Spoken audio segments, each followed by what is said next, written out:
Ferguson, in the same way we fix Afghanistan, Gaza, Palestine, Chicago, and that is to stop. We have to stop and be open to the possibility that we have been brainwashed on every single level of our lives.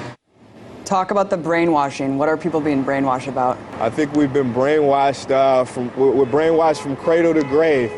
You know, our responses to violence. We've spent millions of years to try to create peace, and it seems like the human species hasn't done it yet. We still haven't learned that violence, you know, even if it's well-intentioned, it rebounds upon itself.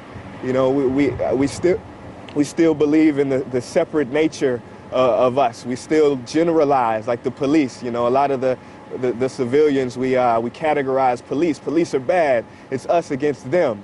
And police are just people in costumes. That's it. They have hearts, they have minds, just like everybody else. And we don't see it. You know, we've tried everything. We've tried the politics to try to change the world. We've tried religion even, but nothing happens. I think that one thing we haven't tried is love, because when it's in your heart, you can't do a violent act against another person. You know, you can't exploit another person. You don't even see race anymore. We haven't tried that method, and that's kind of what I'm proposing.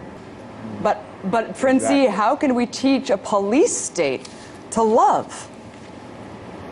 Yeah, I think that the message, it's not only for us, it's for everybody. You know, it's for the police, because they are people too. They have hearts and minds and souls, you know, so they have to take it upon themselves to figure out who they are.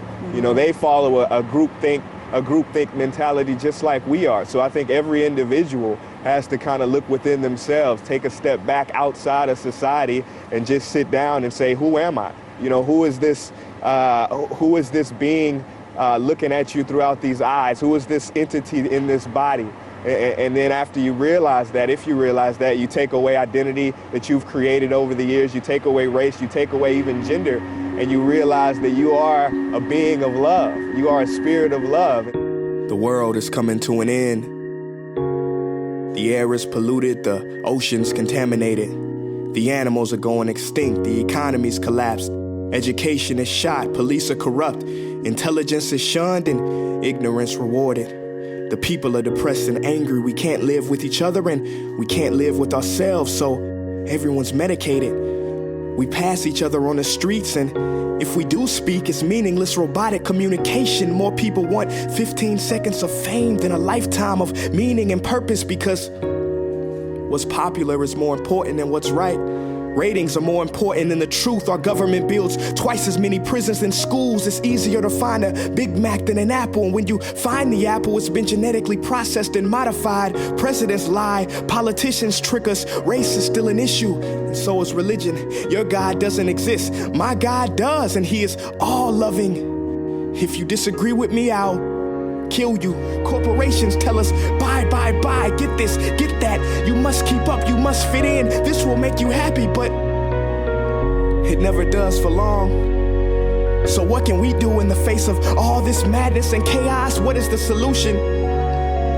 We can love. Not the love you hear in your favorite song on the radio. I mean real love, true love, boundless love. You can love each other from the moment we wake up to the moment we go to bed. Instead of trying to change others, we can change ourselves. We can change our hearts. We've been sold lies, brainwashed by our leaders and those we trust, and not recognize our brothers and sisters, and to exhibit anger, hatred, and cruelty. But once we truly love, we will meet anger with sympathy, hatred with compassion, cruelty with kindness. Love is the most powerful weapon on the face of the earth. Robert Kennedy once said that few will have the greatness to be in history, but each of us can work to change a small portion of events, and in the total of all those acts will be written the history of a generation.